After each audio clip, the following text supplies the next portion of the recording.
Hi mga ka-MD! So this is your Ate Marvic Donato.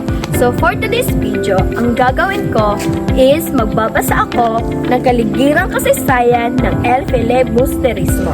So dapat makinig kayo para meron din kayong matutunan sa aking babasahin.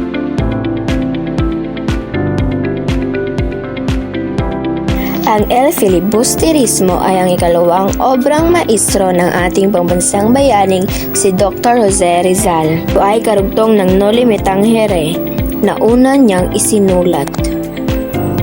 Ipinaliwanag ni Rizal sa kanyang kaibigang si Dr. Fernand Blumentritt ang kahulugan ng filibusterismo. Ayon sa kanya, lingid pa sa mga Pilipino ang kahulugan nito noong una hanggang masaksihan nila ang malagim at kalunos-lunos sa pagbitay sa tatlong martir. Malinaw pa sa kanyang alaala ang matinding takot na hatid ng kahulugan ng salitang filibusterismo dahil mahigpit na ipinagbawal sa kanilang tahanan ang pagsambit man lamang ng salitang ito. 11 taong gulang pa lamang si Rizal noong marinig niya ang salitang filibusterismo. Sa murang edad ay naging saksi siya sa mapait, masasakit at madidilim na bahagi ng buhay ng ating mga ninuno. Kaya tumimo sa kanyang puso ang pagnanais na mailantad ang kabututan ng mga mananakop. Ginamit niya ang pinakamabisang sandata sa pagkamit ng minimiting pagbabago at kalayaan ng mga Pilipino ang kanyang panulat. Gaya ng banggit, ang unang obrang maestro ni Rizal ay ang Noli Me Tangere na nagtagumpay na lumabas noong Marso 1887. Maraming makabayan ang naggalak at humanga sa katapangan ni Rizal sa pagsulat sa mga kabugtutan at pagmamalabis ng mga Espanyol, subalit tulad ng inaasahan, nagpuyos ang damdamin ng mga makapangyarihang Espanyol matapos mabasa ang nilalaman nito. Bitbit ang kaba sa puso ay nagpasya siyang bumalik sa Pilipinas kahit patid niya ito'y mapanganib. Noong Agosto 1887, muli niyang nasilayan ang kanyang pamilya. Isinagawa niya ang kanyang mga layunin sa kanyang pagbabalik. Ginamot niya ang mga mata ng kanyang ina. Nakipag-usap kay Leon Rivera at inalam ang pagtanggap ng mga Pilipino sa kanyang isinulat na nobela. Nang ipagbawal ng pamahalaang Espanyol sa Pilipinas ang pagkaangkat, pagpalimbag at pagkakalat ng nobela, ay nakaramdam ng higit pa sa panganib si Rizal. Hinimok si Rizal ni Gobernador General Emilio Terrero lilisanin ang bansa upang maiwasan siya at ang kanyang pamilya sa lulupang kapahamakan at sa pagmamalupit ng mga kapangyarihang praile sa kanyang pamilya. Nagpahinuhod siya sa payo, Gobernador General at palihim na tumalilis ng Pilipinas noong Pebrero 1888. Nagtungo siya sa iba't ibang bansa sa Asya, sa Amerika at sa Europa.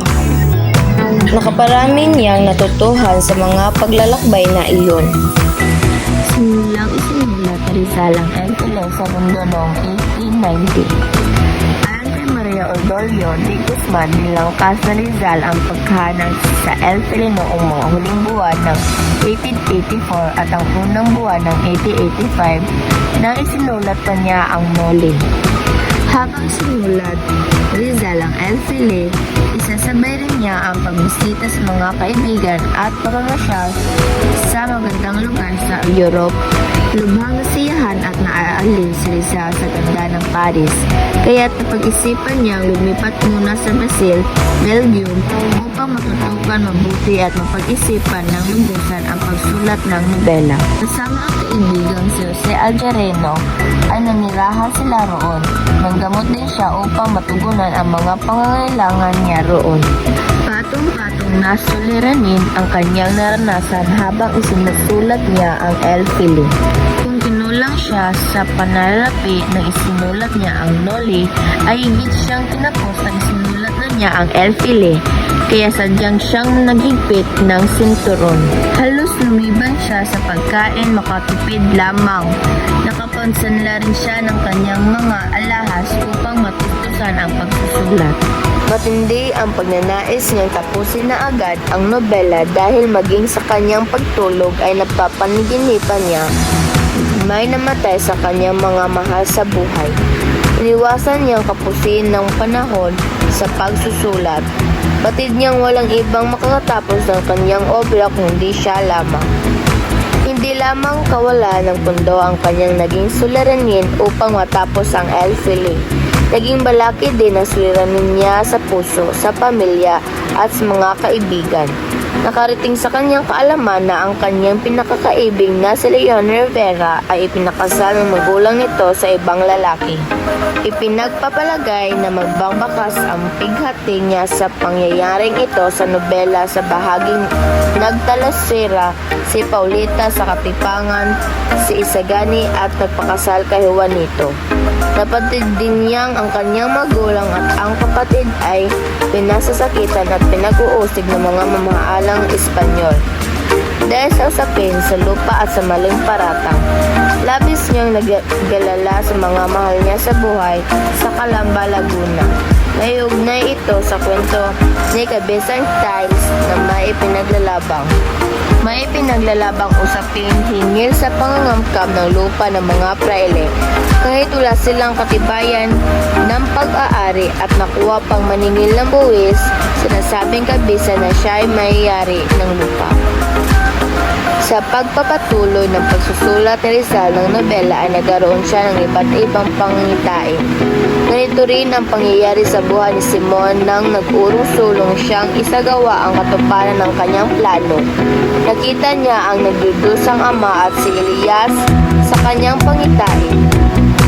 Sa pagpapatuloy ng pagsusulat ni Rizal ng nobela ay nagkaroon siya ng iba't ibang pangitain. Ganito rin ang pangyayari sa buhay ni Simon nang nag-urong-sulong siyang isagawa ang katuparan ng kanyang plano. Nakita niya ang nagdudusang ama at si Elias sa kanyang pangitain. Lumayo rin kay Rizal ang mga kasama niya sa La Solidaridad. Ikinalungkot din niya ang nakitang kawalan ng pagkakaisa ng mga Pilipinong ilustrado sa Espanya na sila sanang pag-asa ng kalugmok na pamamayan ng Pilipinas. Dahil sa samot-saring suliraning naranasan, sa isip ni Rizal sunugin na lamang ang kanyang mga isinulat. Sinasabing may bahagi sa nobela ang hindi niya napigilang ihagis sa apoy sa bigat at hindi ng kanyang mga alalahanin. Dahil sa adhikain ni Rizal na imulat sa pesipan at isingin ang damdamin ng mga Pilipino laban sa pag-aapi at pag-aabuso sa mapamahaang Espanyol at pinagtibay niya ang kanyang kalooban upang ipagpatuloy at tapusin ang nobela kahit kulang sa pagtustos mula sa pamilya. Nang matapos ito noong Marso 29, 1891 at makahanap ng murang palimbagan, ang palimbagan ni Fern Mayer Bando sa Ghent, Belgium ay pinaganda niya ang Manong Cristo sa kaibigan si Jose Algereno. Sa kasamaang palad, hindi natapos ang paglilimbag ng aklat. Mahigit na isinadaang pahina pa lamang ito ng pahinto na dahil naubos na ang kanyang pambayad mula sa salaping kanyang natipid at nang hindi numating ang hinihintay na salaping mula sa kanyang pamilya sa Pilipinas.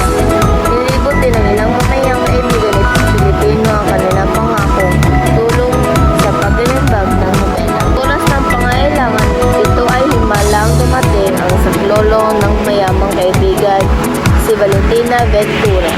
Siya ang gumastos upang ituloy ang nagintong paglilibag ng nobela noong Setyembre 1891. Dahil mabuting kaibigan si Rizal ay inaalay niya ang isang panulat at ang orihinal na Manokristo ng Elfele, kasamang isang nilimbang na nilagdaang sipi bilang pasasalamat at patanaw ng malaking utang na loob si kaibigang si Valentin Ventura. Ipinadala ni Rizal sa Hong Kong ang karamihan ng mga aklat at ang ibang bahagi ng mga ito ay sa Pilipinas napunta. Pagkatapos niya mabigyan ng kopya ang mga kaibigang sina Juan Luna, Marcelo H. Del Peral, Graciano Lopez Jaina at Dr.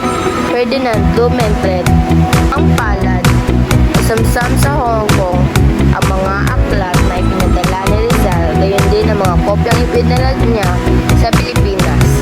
Ipinasira ng mga pamalaang Espanyol ang mga sipi ng nobela, subalit may ilang nakaslusot at nagbigay ng malaking inspirasyon sa mga naghimagsik. Patuloy nitong naantig at nagsigising ang damdamin ng mga Pilipino. Ang Noli ang gumising at nagpaalib sa diwa at damdamin ng mga Pilipino kung sa mga karapatan. Nakatulong naman ng malaki ang Elfele kay Andres Bonifacio at sa Katipunan upang maiwaksi ang mga balakip na nakasagabal sa paghimagsik noong 1896. Elfele ay inaalay ni Rizal bilang pagtugas sa tagumparing martir na binitay sa Bagumbayan noong Pebrero 1872 na sina Padre Mariano Gomez, Padre Jose Burgos at Padre Graciano Zamora, dahil lamang sa maling hinala ng mga Espanyol. Bilang panggalang at pag-aala sa kanilang sikat at hinagpis, nahandong niya ang nobela wika niya. Sa di pang sang-ayon ng lihod, naalisin tayo ng karangalan sa pagkapari ay inilagay sa nilangan ang kasalanang ibinibintang sa inyo. Sa pagbabalot ng pagkakamaling nagawa sa isang masamang sandali at buong Pilipinas sa paggalang sa inyong alaala at pagtanaw na kayo'y mga pinagpala ay hindi lubos na kinakilala ang inyong pagkakasala. Samantalang ang hindi maliwanag na ipakilala ang iyong pagkasangkot sa pagkagulo sa Cavite. Maging bayani man kayo o hindi, nagkaroon man o hindi ng hilig sa kalayaan, ay may karapatan akong ihandong sa inyo bilang ginagis na kasamaan, ibig kong bangkahin ang aking akda. At habang hinihintay namin na kilalanin ng Espanya balang araw ang iyong kabutihan at hindi makipanagot sa pagkakapatay sa inyo, ay maging putong na dahon tuyo man lamang ang iyong liblib na libingan ang mga dahon ng aklat at lahat ng walang katunayang maliwanag na umupasala sa inyong alaala ay mabahiran na walang kanilang kamay ng iyong dugo. Ayon sa pag-aaral, hindi napatunayan ang pagkasangkot ng tatlong paring martir sa pag-aalsa sa Cavite. Hindi rin pinayagan muli ng mga Espanyol na mabuksan ang kanilang kaso upang hindi na lumabas pa ang katotohanan. Inahambing naman ni Ginoong Ambet Ocampo ang Noli sa Elfele. Ayon sa kanya, mas maraming hindi sinama si Rizal sa Elfele. Mayroong 47 kahina ang tinanggal, nilagyan ng ikis, binura at binago. Samantalang sa Noli Me Tangere ay ang kabanata lamang tungkol kina Elias at Solomon ang hindi na isama sa pag-imprinta, subalit buo ito at maaaring isalin at pag-aaralin din. Iyon din sa kanya noong 1925 binili ng pamalaan ang orihinal na kopya ng nobela mula kay Valentin Ventura. Totoo minagtas si Dr. Jose Rizal ang napakatinig na daan tungo sa kanyang akikain. Subalit siya nagtagumpay.